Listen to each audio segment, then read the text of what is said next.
Я остался один. Они ждать меня не могли, потому что их обстреливают страшно.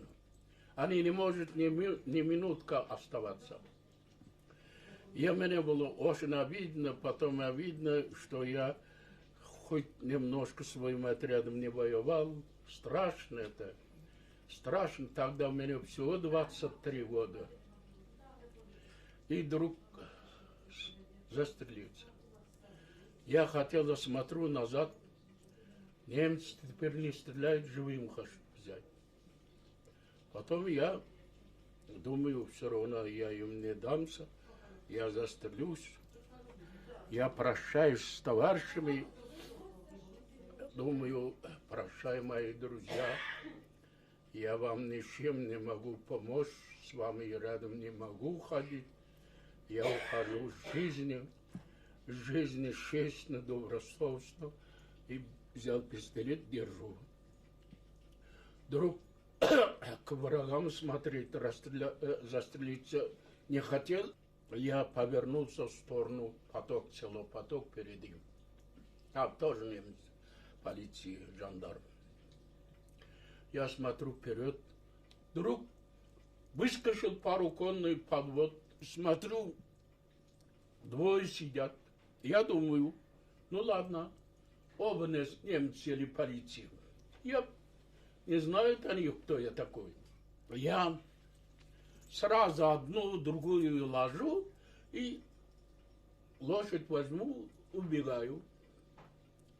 Я теперь пошел, перестал себе стрелять, пошел бегом. Они поняли меня, теперь все стреляют.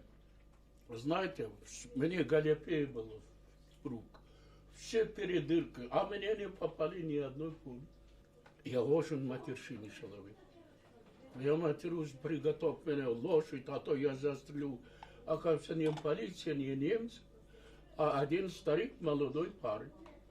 Они мне приготовили лошадь хорошую. Я как зашел, сразу гриб и наскочил. Знаешь, что я партизан. Они гоняются за мной, немцы. Вы тоже спасайтесь. И они сели на кон и поехали. И я поскочил.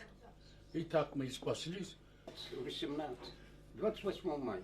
Цей кричит: давай коня, зачем по наше плохо? Те растерялись, так это, ну, как по-украински, там бар, чья, сняли тот и поехали. Это село Шандр там есть. Да, Шандр, я забыл. Въехали в Шандр, а мне воды хочется, крови, никто, никакой перевязки. Да. И мы, значит, тут люди куда? Мы на Лазырце, есть станция Лазырц под Каню, в сторону Каню. А они на машинах за нами. Их было 56 человек. Вот. Ну, когда они спустились и пытают, где поехали кони, они кажут, на Масловку. А мы поехали совсем противоположно. Так они кажут, а там яры такие, и дереза по-украински вот есть, знаете. Так кажут, они нас, а я как раз пулеметчиком был, с пулемета они нас постреляют. И вы знаете, они вернулись.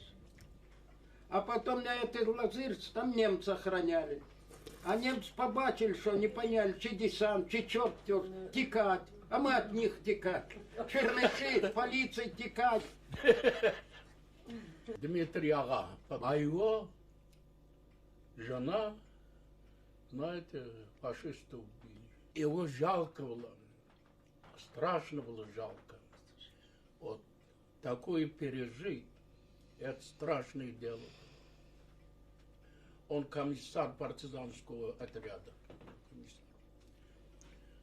Он народным образованием руководил в этом районе. Это один из знающих, один из грамотных человек в этом Переяславском районе. Вот теперь видите, уже старость 84 года, это ему, конечно, еще сколько пережить, что болезнь, вот держится. Это мой друг, это 1 год моложе меня, он пацан против меня.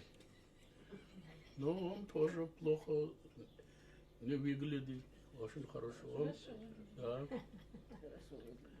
Вот ее старушка тоже, я не видел, и когда-то видел, она очень приличная, хорошая украинка. Украинка бывает же такие пухлые, такой хороший. Вот. Вот тоже был хороший, он женился. А сейчас его правнук есть.